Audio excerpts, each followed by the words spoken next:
Israel has been very busy trying to scupper a potential peace deal between the United States and Iran, and Donald Trump, facing rising gas prices and a domestic audience furious at yet another foreign war, is very keen to bring his illegal intervention in the country to an end. But for Iran, a check to Israel is a requirement, with the ceasefire deal said to contain the condition that Israel stop its offences in both Lebanon and Gaza. So it must have been pretty irritating to watch Israeli Prime Minister Benjamin Netanyahu tell an audience of illegal settlers that he'd order the Israeli military to take 70% of Gaza on the same weekend that a peace deal was being considered by both sides. And even more vexing to watch the Israeli military suddenly invade further Lebanese territory on Sunday, with Netanyahu ordering strikes on Beirut the following day. Axios has now reported that on Monday, Trump vented some of that frustration. According to three sources, Trump called Netanyahu fucking crazy.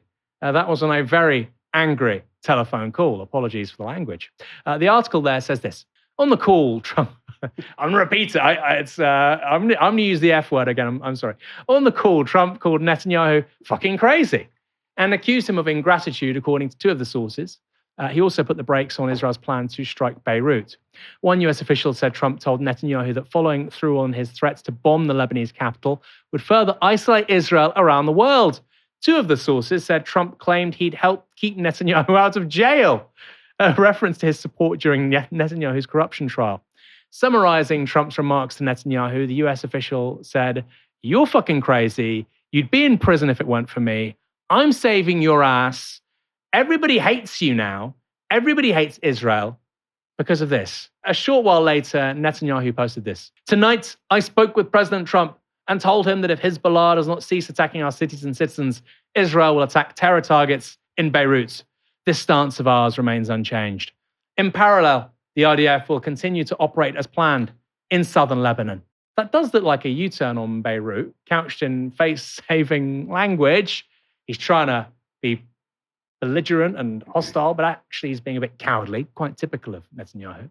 And some in Israel's media have said precisely that. While the call did happen, the two leaders came to a mutual agreement. Again, potentially a face-saving exercise for domestic audience. Paul, this is a great story.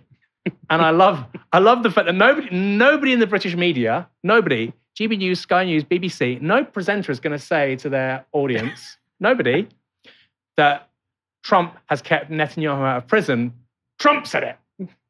What do you make of it? I mean, it's a bizarre, weird outburst. I'm extremely cynical when it comes to this stuff. This is like this also happened under the Biden administration, right? Where you'd have Israel engaging in like just absolutely horrific conduct in multiple places. Now in southern Lebanon, where there are there's been huge civilian casualties, and there's a set piece where in the absence of actually doing anything material about Israel's conduct, suddenly it's reported, "Oh, the president's so mad. He's so mad at Netanyahu." And then Netanyahu says, "Well, I'm so mad at you." And then nothing changes. Yeah. I mean, the cynical part of me thinks like, well, maybe Trump is a total loose cannon and a wild card. I mean, tomorrow he's going to say that Netanyahu is his best friend and he thinks that Jerusalem should be the capital of, of Greater Israel. You never know what he's going to say the next day. But this does feel like a bit of an American playbook, where as Israel's popularity tanks with even Donald Trump's own voting base, there's this performance of like, I set him straight. Honestly, I look at that and actually, in conjunction with the Iran war, Donald Trump has not looked any weaker to me than at any time he's been president, both in the first and second terms. I think that's the interesting thing for me here, is that actually this outburst where he's saying, "I kept Netanyahu out of jail," and he's having to berate him, shows the extent to which Netanyahu is basically not really listening to him and pretty much accepts that he's going to get American support regardless of what he does, and that Trump has got himself into the most like horrific, effectively unresolvable tangle in Iran, which is devastating for his voter base. And that's a great read. Yeah. Those comments show Netanyahu's strength, not his weakness. I think it shows Netanyahu's strength and Trump's relative weakness in this current moment. I mean, I don't know if you saw, there was this, I just saw it as I was coming in, this tweet that came out from the White House yesterday, and it was a tweet of this morning of Donald Trump sitting at the Oval Office, and it says, "Don't worry, things will always turn out for the best." You're like, really? That's the messaging from the White House?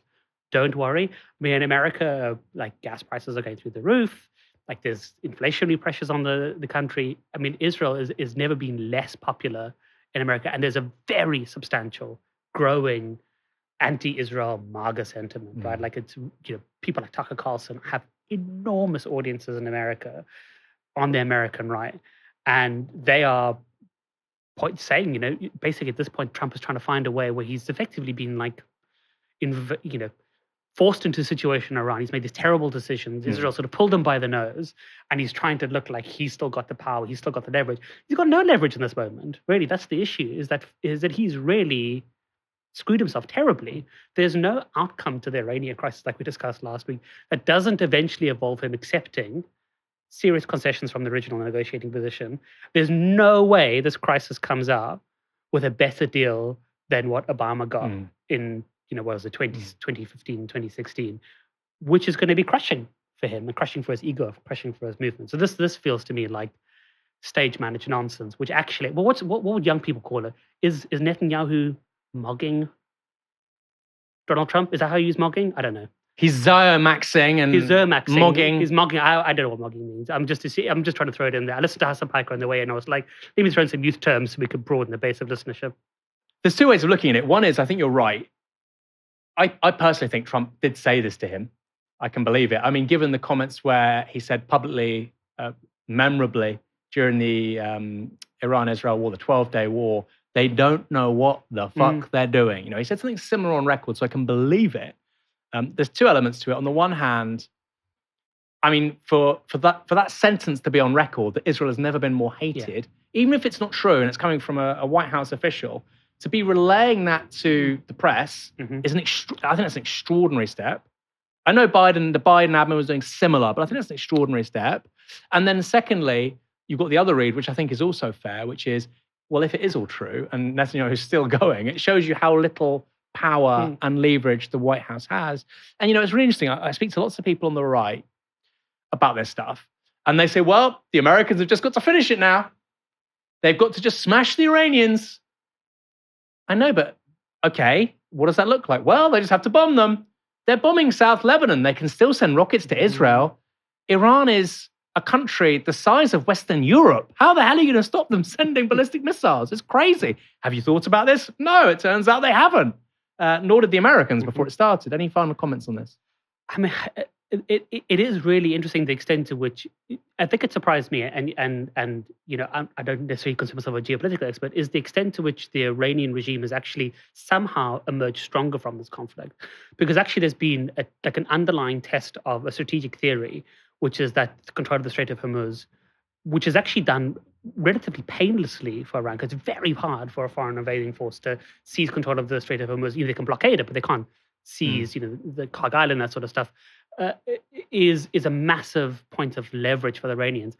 And I've also been surprised because this wasn't something that I thought was actually going to happen. Because I remember, when sanctions were put into Iran in the 80s and 90s, how derelict and bereft effectively the military was, partially because they were fighting Iraq in that horrific war.